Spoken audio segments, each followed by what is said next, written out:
Quoi? La développerie? Ben,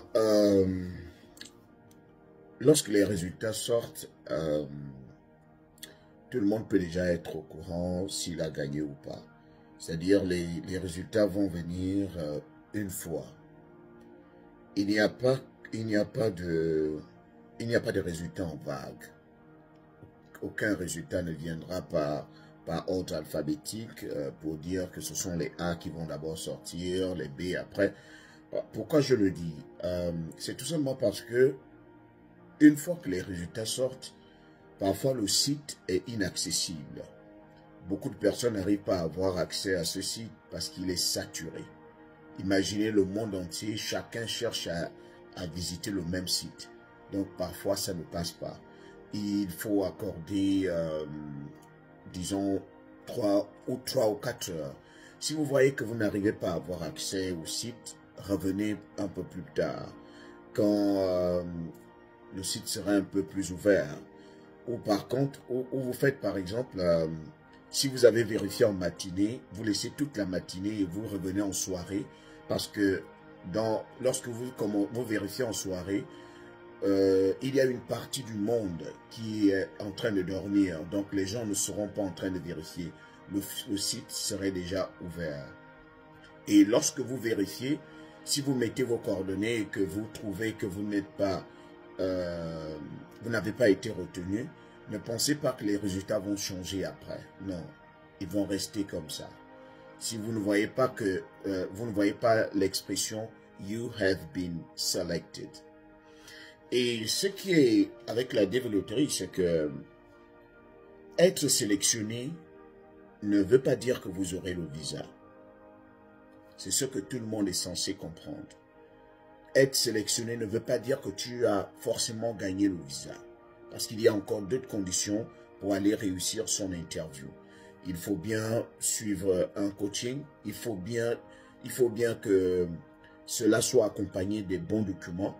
Et n'oubliez pas, il y a un examen médical à faire par rapport au nombre de personnes qui vont vous accompagner.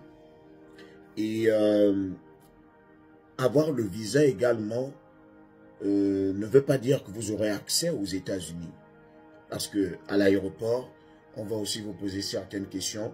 Donc, mais ce qui est bien, c'est que c'est un visa qui ne vous complique pas l'interview à l'aéroport. Parce qu'on sait très bien que vous n'avez pas besoin de prouver que vous avez des liens au pays. Le visa qu'on vous a attribué, c'est un visa qui vous permet de venir vous installer ici aux États-Unis de manière légale.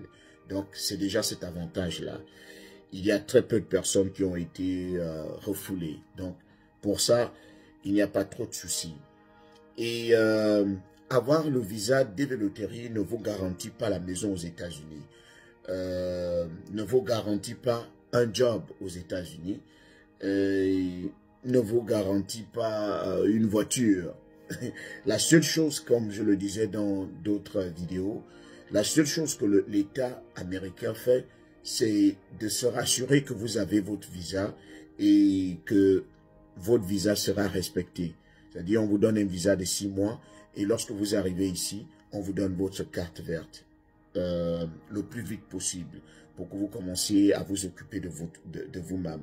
Ce ne sera pas à l'État américain d'aller vous chercher le boulot, de contacter les employeurs. Non. Vous serez comme tout le monde. Lorsque vous êtes ici, vous allez chercher votre boulot, surtout que vous aurez vos papiers. Vous allez chercher une voiture pour vous déplacer si vous êtes dans un état difficile. Donc, c'est un peu cela. Et pour aller réussir aussi son interview, ayez un peu d'argent. Forcément. On ne fait rien sans argent. Ne pensez pas qu'on va vous donner le visa par rapport à vos besoins. Non, ça ne fonctionne pas. Surtout pas avec les Américains. C'est l'argent. Vous voulez venir ici, même sous la forme de développerie, il faut prouver que vous avez un peu d'argent sur vous pour subvenir à vos besoins. C'est clair. Bien clair.